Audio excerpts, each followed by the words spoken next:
खुलुमबाय बेयो बड'लेण्ड एंखं टेलिभिजन दिनै 1 जुलाइ 2025 मंगलबार खालि सानसेनि बरादखौ नोंथांमोननि खाथियाव लाबोदों आं सदानन्द दैमारिया।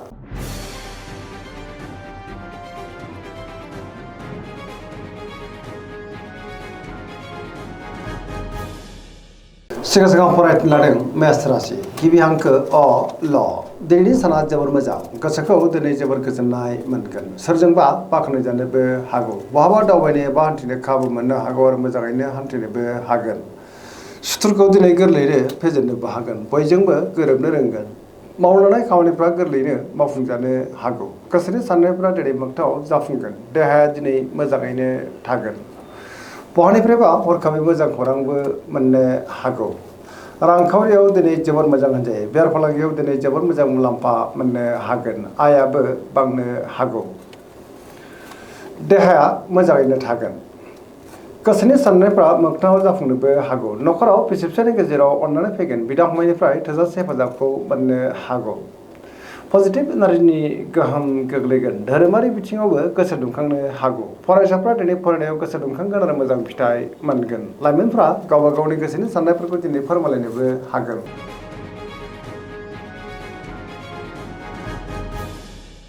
वृष राशि गिबि हांखो इ उ ब दिनैनि साना मोजां आरो गेजेरनो बाबेनलांनो हागौ गोबां जेंना जेंगोनाजों दिनै मोगा मोगि जानांनोबो हागौ मावनो लानाय खामानिफ्रा मावफुंजायाबो जानो हागौ माबा मोनसे जेंनाजों मोगा मोगि जानांनो हागौ गोसोनि साननायफ्रा दिनै देबारनांगोन गोसोआव गोनो गोथो साननाय फैनोबो हागौ मावनो लानाय खामानिखौ मावफुंनो हायैयाव गोसोआ दिनै जोबोर उसुखुथु जागोन समाजाव मानहानि जानांनोबो हागौ रांखावरियाव बारा मोजां नङा आयनिख्रुइ खरसाया दिनै बांसिन जानोबो हागौ बेफार फालांगियाव बारा मोजां नङा होनजायो नखराव बिसि फिसायनि गेजेराव अननानै फैगोन देहाया दिनै बारा मोजां थानाय नङा गोबां रोखोमनि देहायारि जेंनाजों मोगा मोगि जानांनोबो हागौ जानाय लोंनायाव सांग्रां जानांगोन लोगोफोरनिफ्राय हेफाजाब लानांनोबो हागौ नेगेटिभ एनार्जिनि गोहोम गोग्लैगोन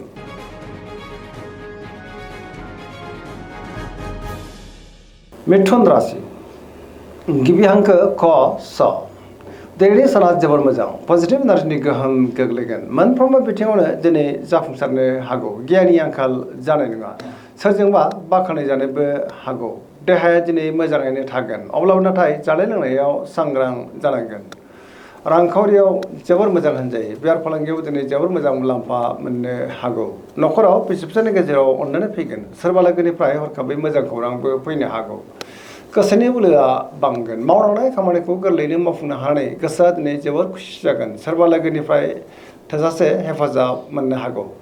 गुबुनजों दिनै मोजां सोमोन्दो लाखिनोबो रोंगोन बहाबा थाङोब्ला दिनै जोबोर मोजां आरो मोजाङैनो हान्थिनोबो हागोन लाइमोनफोरनि गोसोआ दिनै जोबोर खुसि जागोन आरो गावबा गावनि गोसोनि साननायफोरखौ दिनै फोरमायलायनोबो हागोन सरासनस्रायै दिनैनि साना जोबोर मोजां आरो मोजाङैनो बारग'लांगोन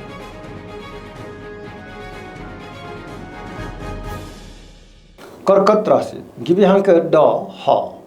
दिनैनि साना जोबोर मोजां माबा नङा मोनसे मोजां खौरांबो मोननो हागौ गोसोनि साननायफ्रा दिनै मोगथाङाव जाफुंगोन मावनो लानाय खामानिखौ गोरलैयैनो मावफुंनो हानानै गोसोआव गोजोननाय फैगोन पजिटिभ साननो रोंगोन सोरबा लोगोजों दिनै बाख्नायजानोबो हागौ रांखावरियाव जोबोर मोजां होनजायो बेफार फालांगियावबो दिनै जोबोर मोजां मुलाम्फा मोननोबो हागोन मोननो गोनांखौबो मोननो हागौ समाजाव लोगो लेवा बांगोन देहाया दिनै मोजाङैनो थागोन गुबुननिफ्राय थोजासे हेफाजाब मोननानै गोसोआ दिनै जोबोर खुसि जागोन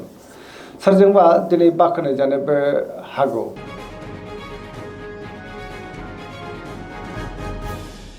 सिंह राशि गिबि हांखो म थ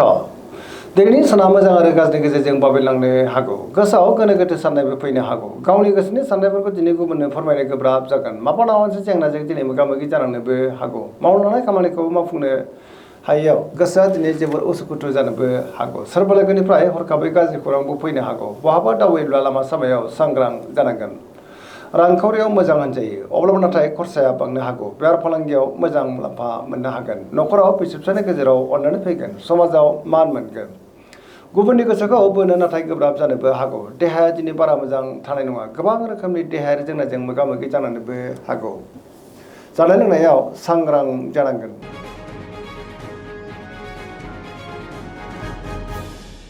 कन्या राशि गिबि हांखो प ट दिनैनि साना जोबोर मोजां गोसोखौ दिनै जोबोर गोजोननाय मोनगोन पजिटिभ एनार्जिनि गोहोम गोग्लैगोन गोथों आरो गोग्गो साननो रोंगोन गियाननि आंखाल जानाय नङा सोरबा लोगोजों दिनै बाख्नाय जानोबो हागौ देहाया दिनै मोजाङैनो थागोन बिमा-बिफानिफ्राय अननाय आबोरखौ दिनै मोननो हागौ न'खराव बिसि-फिसायनि गेजेराव अनलायनाया बांगोन पजिटिभ एनार्जिनि गोहोम गोग्लैगोन लाइमोनफ्रा दिनै जोबोर रमान्टिक जागोन आरो गावबा गावनि गोसोनि साननायफोरखौ दिनै फोरमायलायनोबो हागोन सरासनस्रायै दिनै साना जोबोर मोजां आरो मोजाङैनो बारग'लांगोन।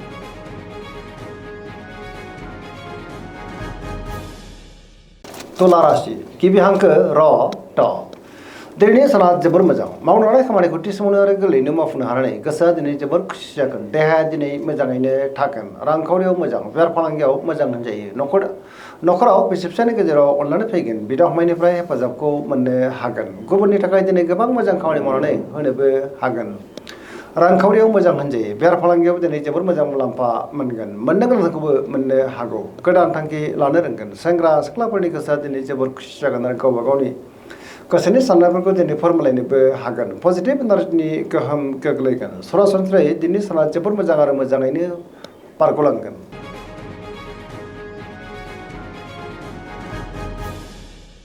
वृश्चिक राशि गिबि हांखो न स दिनैनि साना जोबोर मोजां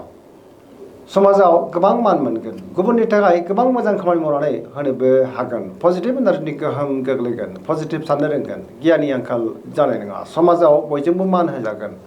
गोबां मुंदांखा सुबुंजों दिनै बहाबा लोगो मोनलायनोबो हागौ सिगांनि सोरबा लोगोजों बहाबा लोगो मोनलायनोबो हागौ मावनो लानाय खामानिखौ दिनै थि समावनो आरो गोरलैयैनो मावफुंनोबो हागोन गुबुननिफ्राय थोजासे हेफाजाबबो मोननो हागौ गोसोनि साननायफ्रा मोगथाङाव जाफुंगोन गोसोनि बोलोआ बांगोन न'खराव बिसि-फिसायनि गेजेराव अनलायनाय फैगोन रांखावरियाव मोजां होनजायो अब्लाबो नाथाय खरसाया बांनोबो हागौ बेफार फालांगियाव मोजां गुबुननि थाखाय गोबां मोजां खामानि मावनानै होनोबो हागोन देहाया दिनै मोजाङैनो थागोन लाइमोनफ्रा जोबोर रमान्टिक जागोन आरो गावबा गावनि गोसोनि साननायफोरखौ दिनै फोरमायलायनोबो हागोन पजिटिभ एनार्जिनि गोहोम गोग्लैगोन।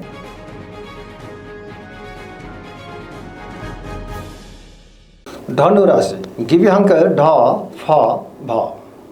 दिनैनि साना जोबोर मोजां गोसोखौ दिनै जोबोर गोजोननाय मोनगोन गोबां मोजां खाबु दिनै मोननोबो हागौ सिगांनि बबेबा आद्रा खामानिया दिनै गोरलैयैनो मावफुंजानोबो हागौ माबा नङा मोनसे मोजां खौरां मोननोबो हागौ गोसोनि साननायफ्रा दिनै मोगथाङाव जाफुंगोन रांखावरियाव मोजां बेफार फालांगियावबो दिनै जोबोर मोजां मुलाम्फा मोनगोन समाजाव बयजोंबो मान होजागोन सोरबा लोगोजों बाख्नाय जानानै गोसोआ दिनै जोबोर खुसि जागोन देहाया दिनै मोजाङैनो थागोन अब्लाबो नाथाय जानाय लोंनायाव सांग्रां जानांगोन न'खराव अनलायनाय फैगोन समाजाव मान बांनो हागौ बिदा-फंबायनिफ्राय दिनै थोजासे हेफाजाबखौ मोननो हागोन बहानिफ्रायबा हरखाबै मोजां खौरां फैनो हागौ लाइमोनफोरनि गोसोआ दिनै जोबोर खुसि जागोन आरो गावबा गावनि गोसोनि साननायफोरखौ दिनै फोरमायलायनोबो हागोन धोरोमारि बिथिङावबो गोसो दुंखांनो हागौ सरासनस्रायै दिनै साना जोबोर मोजां आरो मोजाङैनो बारग'लांगोन।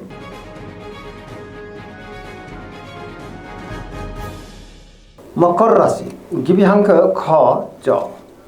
दिनैनि साना मोजां आरो गाज्रिनि गेजेरजों बाबेलांनो हागौ गोसोनि साननायफ्रा देबार नांगोन गुबुननि थाखाय दिनै नाङा फाङा जेंनायाव गोग्लैलांनोबो हागौ सुथुरनि गाज्रि नोजोर थानोबो हागौ रांखावरियाव बारा मोजां नङा नाङा फाङा खरसाया दिनै बांनोबो हागौ बेफार फालांगियावबो बारा मोजां नङा होनजायो गुबुनजों मोजां सोमोन्दो लाखिनो गोब्राब जागोन मोनफ्रोमबो खामानिखौनो दिनै सांग्राङै मावनांगोन गोदान खामानियाव आखाइ होजेननो हानाय नङा न'खराव अननानै फैगोन बिदा-फंबायनिफ्राय हेफाजाबखौ मोननो हागौ सेंग्रा सिख्लाफ्रा दिनै गावबा गावनि गोसोनि साननायफोरखौ फोरमायलायनोबो हागोन अब्लाबो नाथाय नेगेटिभ एनार्जिनि गोहोमबो गोग्लैनो हागौ फरायसाफ्रा दिनै फरायनायाव गोसो दुंखांगोन आरो मोजां फिथाइ मोननोबो हागोन।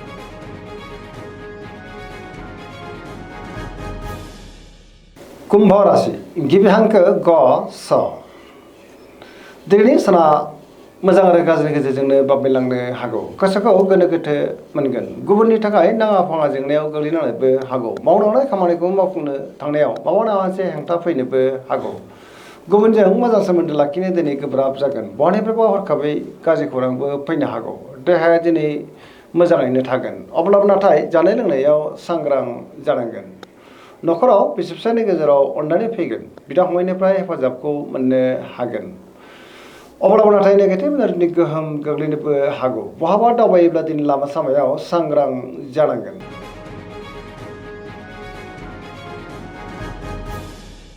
मीन राशि गिबि हांखो ड स दिनैनि साना जोबोर मोजां गोबां मोजां खाबु दिनै मोननो हागौ गावनि गोसोनि साननायफोरखौ दिनै गुबुननो फोरमायनोबो हागोन पजिटिभ साननो रोंगोन गियाननि आंखाल जानाय नङा सोरजोंबा बाख्नाय जानोबो हागौ देहाया दिनै मोजाङैनो थागोन रांखावरियाव मोजां बेफार फालांगियाव दिनै जोबोद मोजां मुलाम्फा मोनगोन न'खराव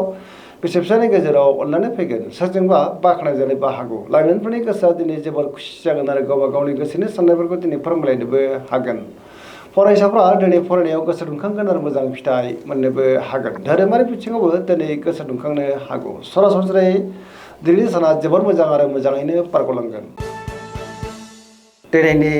रासि फरायनाय एसेनोसै जोबनायाव बेखौनो खावलायो जाहाथे नोंथांमोना सानफ्रामबो जोंनि बे बड'लेण्ड इंखं टेलिभिजनखौ नायबाय थायो आरो साबस्क्राइब खालामो लोगोसे लाइक खालामो आरो शेयार खालामो एसेनोसै गोजोन्थों